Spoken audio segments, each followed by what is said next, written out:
বাইরের দৃশ্য উইন্ডোটা খুলে বসে আছে কিন্তু অনেকটা ঠান্ডা।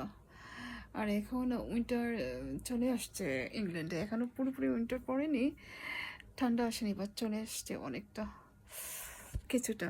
এই যে উইন্ডোটা খুলে বসে আছি, ঠান্ডা বাতাস আসছে, বাট ভালোই লাগছে। আর এই যে বাইরের রোড সব চুপচাপ কোয়াইট।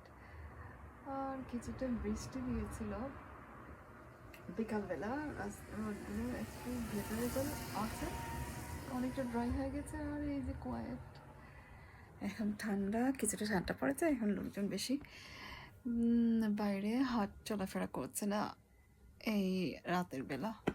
এখন বাজে 8:30 ইংল্যান্ড টাইম। আর এই যে বসে আছি জানলাটা খুলে, একটু চা খাবো আর তার একটু পরে জানলাটা লাগিয়ে ফেলবো, ঠান্ডা আসছে। তো আজকের মতো এখানে শেষ, আল্লাহ হাফিজ। ভালো লাগলে প্লিজ আমার ভিডিওটা একটু লাইক অ্যান্ড সাবস্ক্রাইব করে দেবেন। আজকের মতো এখানে শেষ, আল্লাহ হাফিজ।